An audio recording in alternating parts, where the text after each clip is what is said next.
Kunjungi Polres Pandeglang.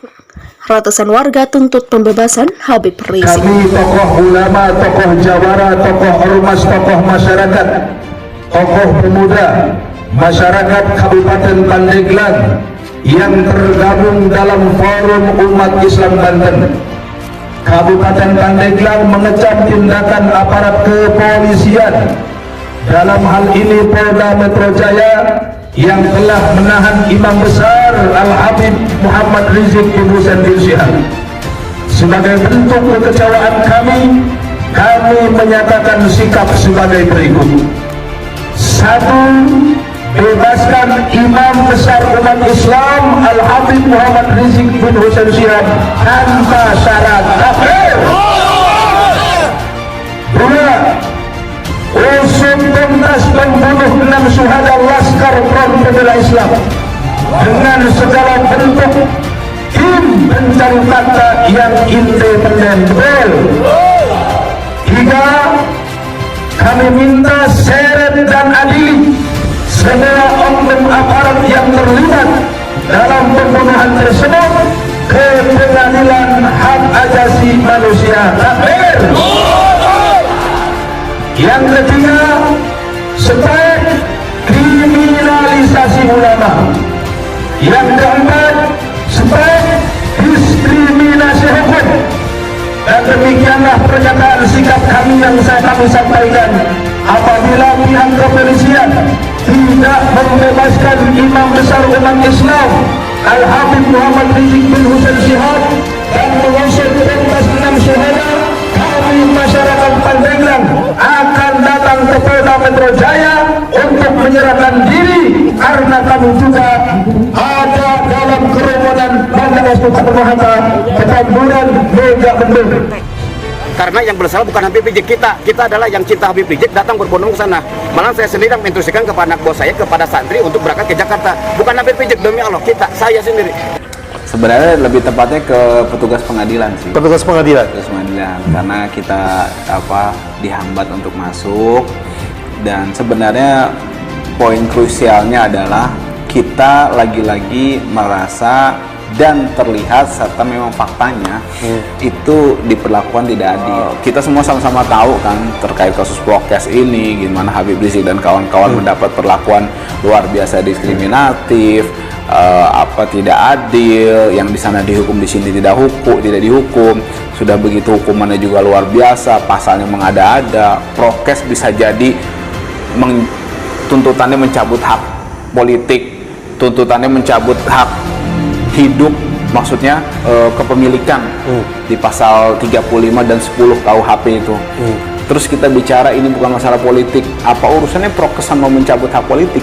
Sama undang-undang ormas seperti itu kan, ormas sudah dibubarkan kan gitu kan. Wah, pokoknya kacau balau lah. Jadi ketika kita katakan akrobat, mereka juga keberatan kan, ya tapi nggak apa-apa, itu hak mereka.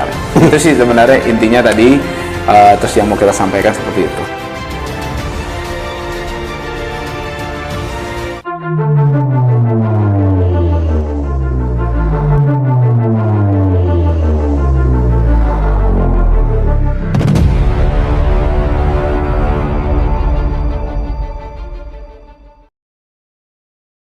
Kunjungi Polres Pandeglang. Ratusan warga tuntut pembebasan Habib Rizik. Ratusan massa Front Pembela Islam atau FPI mengunjungi Mapolres Pandeglang pada Senin. Kedatangan massa itu selaku bentuk protes kepada penahanan Habib Rizik di Polda Metro Jaya. Sebelumnya, massa FPI berkumpul di Masjid Agung Ar-Rahman Pandeglang. Kemudian massa bersama-sama melakukan long march ke halaman Mapolres Pandeglang. Dalam orasinya, massa menyatakan tidak terima Imam Besar Habib Rizik dizalimi.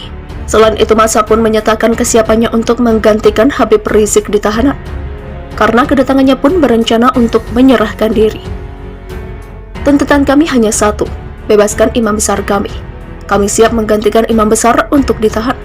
Demikian ujar salah seorang koordinator aksi Muhammad Rauf. Rauf pun menyatakan siap ke Jakarta apabila Habib Rizik tidak segera dibebaskan.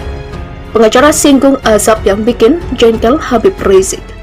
Ada yang tidak beres dengan penanganan hukum HRS. Belum lama ini Aziz Yanuar, selaku kuasa hukum Habib Rizik Syihab, angkat bicara soal hukuman yang membuat kliennya marah. Dari berita bencana tersebut, Habib Rizik kemudian memilih untuk tidak berpangku tangan, hingga akhirnya ia mendekam di penjara. Ya, sebelum berangkat, Aziz Yanuar lebih dulu mengatakan bahwa tim hukum HRS sepakat ada pihak yang meyakini kliennya diseret ke penjara karena dendam politik Ahok. Menurutnya, hal itu terlihat jelas dari awal persidangan hingga pemeriksaan. Kalau kami dari tim kuasa hukum memang melihat ada yang tak beres dengan penanganan kasus hukum HRS. Hal ini sudah terlihat sejak kasus dimulai.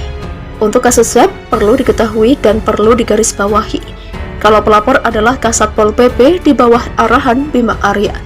Demikian tutur Aziz Yanuar. Poin kedua yang tak kalah logis. Yang pertama diberitakan adalah pihak Rumah Sakit Umi terkait terhambatnya proses swab sebagai bagian dari penanganan wabah. Namun, akhir-akhir ini ia beralih ke Habib Rizik. Aziz Yanuar kemudian berbicara tentang seberapa banyak berita tentang Habib Rizik tersebar. Namun kabar yang beredar adalah hoax. Banyak berita hoax Habib Rizik Syihab kena azab. Habib Rizik tewas terkapar. Pokoknya semua berita ada. Kita tunjukkan di persidangan. Padahal berita-berita itu jelas-jelas membuat keonaran.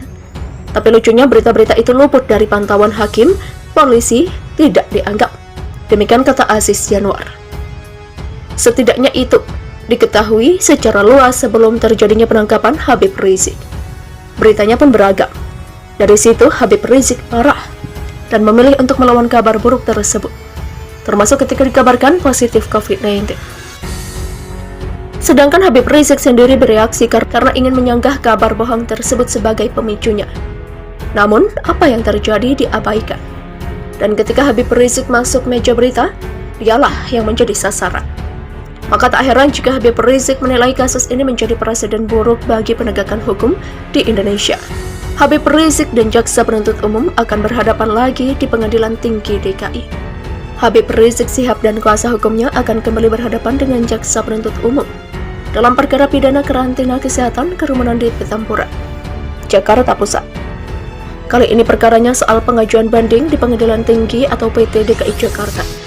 Kepala Humas Pengadilan Negeri Jakarta Timur, Alex Adam Faisal mengatakan, proses banding untuk dua perkara yang menjerat Rizik dalam proses akhir sebelum dilimpahkan ke PT DKI. Berkas banding perkara nomor 231, 222, dan 226 sekarang dalam proses INZEK. Ini proses terakhir sebelum berkasnya dilimpahkan ke Pengadilan Tinggi. Demikian ujarnya pada Kamis 1 Juli. Setelah semua berkas selesai, masih ada lagi tahap terakhir, yakni INZEK. INZEK adalah PN Jakarta Timur memanggil tim kuasa hukum Habib Rizik dan JPU untuk saling memeriksa kelengkapan berkas banding sebelum dilimpahkan ke Pengadilan Tinggi. Nanti apa dari mereka, kuasa hukum Rizik dan JPU? Ada catatan atau perbaikan setelah itu berkas dikirim. Tapi kalau mereka enggak datang untuk INZEK atau enggak ada catatan perbaikan pun, berkas tetap kita kirim. Demikian kata Alex. Dia menuturkan hasil INZEK tidak memengaruhi waktu pelimpahan berkas ke Pengadilan Tinggi, karena tahap utama yakni surat pernyataan banding sudah diterima Pengadilan Negeri. Yang paling utama itu pernyataan bandingnya. Administrasinya kita Pengadilan Negeri Jakarta Timur lengkapi. Kalau ada INZEK ya kita masukkan, kalau enggak ya tetap kita kirimkan. Demikian ujar Alex. Dalam perkara kerumunan Petamburan, Habib Rizik dan 5 mantan petinggi FPI dinyatakan terbukti melanggar pasal 93 UU nomor 6 tahun 2018 tentang kekarantinaan kesehatan. Habib Rizik dan 5 ex-petinggi FPI divonis 8 bulan penjara. Sementara, kerumunan Megamendung, Kabupaten Bogor, Habib Rizik dijatuhi hukuman pidana denda sebesar 20 juta rupiah. Denny Siregar belak-belakan. Ternyata Jokowi memang berperan besar, jebloskan HRS dan kelompok anti Ahok ke penjara. Majelis Hakim Pengadilan Negeri Jakarta Timur telah menjatuhkan vonis terhadap Habib Rizik Syihab dengan pidana penjara selama 4 tahun. Ternyata ada peran Presiden Joko Widodo di balik vonis tersebut. Hal itu dibongkar oleh pegiat media sosial Denny Siregar. Dia mengatakan Presiden Jokowi berperan dalam membungkam kelompok yang pernah bersatu memenjarakan mantan Gubernur DKI Jakarta, Basuki Cahayapurnama atau BTP alias Ahok. Kelompok ini, kata Denny Siregar, dibungkam dan dihajar habis-habisan oleh Jokowi dengan membubarkan organisasinya dan menangkap petingginya, yakni Habib Rizik Syihab. Di sini yang berperan besar dalam menghajar kelompok garis keras dengan tokoh utama Rizik Syihab ini adalah Presiden Jokowi. Dengan wajah sumringah dan tampak bangga, Denny Siregar mengatakan, ketika Ahok didemo oleh jutaan orang di Jakarta dan sejumlah daerah terkait tuduhan penistaan agama, saat itu Presiden Jokowi tidak bisa berbuat banyak. Banyak orang kecewa melihat Jokowi terdiam saja saat Ahok akhirnya terzalimi dan masuk penjara. Padahal situasi saat itu sangat berbahaya. Kalau sedikit maka negara bisa hancur karena provokasi orang-orang berbaju agama. Dan Jokowi tahu yang diincar adalah dirinya, kursi jabatannya sebagai presiden, dan kasus Ahok dijadikan perantara. Demikian ungkap Denny Siregar. Diceritakan Denny Siregar, para pendukung Jokowi dan Ahok saat itu kecewa. Mereka menganggap Jokowi lemah menghadapi kelompok itu. Padahal tidak. Menurut Denny, itu cara ampuh Jokowi. Ketika situasi sudah tenang, Jokowi mulai menerapkan strategi pecah barisan. Satu persatu pentolan di kubu 212 dengan berbagai kasus yang memang bagian dari kesalahan mereka sendiri. Demikian katanya. Dan yang terakhir adalah Rizik Syihab yang imam jumbo yang akhirnya dihajar habis-habisan dan organisasinya dibubarkan. Demikian tandas Denny Siregar.